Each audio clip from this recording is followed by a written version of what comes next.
اور وہ کتنا کاؤنٹر پروڈکٹیو ایک لحاظ سے ہوگا. میں سمجھتا ہوں یہ علامہ کا ویژن، ان کی محنت، اور جناح صاحب جو کہ علامہ کو سیر کہتے تھے، آگے دیکھنے والا، اپنا پیر و مرشد مانتے تھے، ان کی محنت کا یہ نتیجہ تو ہے. لیکن اس اعلیٰ ترین گفٹ کو ہم سنبھال نہیں سکتے. ابھی بھی وقت ہے، کچھ سوچ لیں، کچھ خیال کر لیں.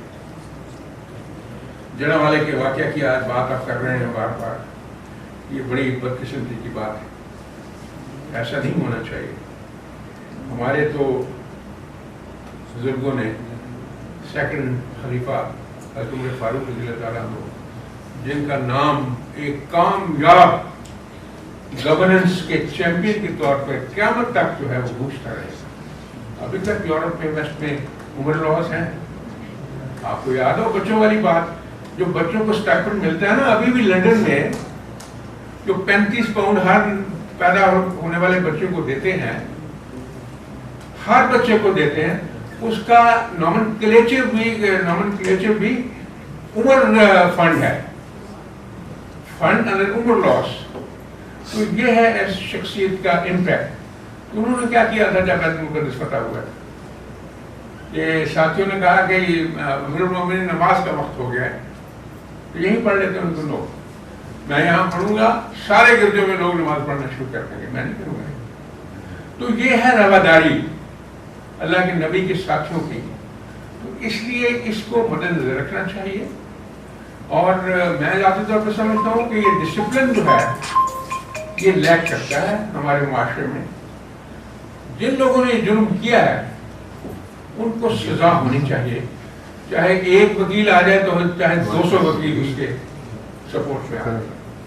ہمارے عدالت کے لوگ وکیلوں سے ڈرتے ہیں نا، اور وہ فیصلے کروا لیتے ہیں اپنے حق میں. یہ نہیں، پھر وہ جج کے ڈر نہیں رہنا چاہیے، وہ اپنا اور کو کام کر لے، اور اچھے کام. یہ کیا روزے قیامت پوچھا نہیں جائے گا کہ آپ کے پاس اتنے لوگوں کا قطار آپ کے سامنے آیا اور آپ نے پھر غلط فیصلہ کیا؟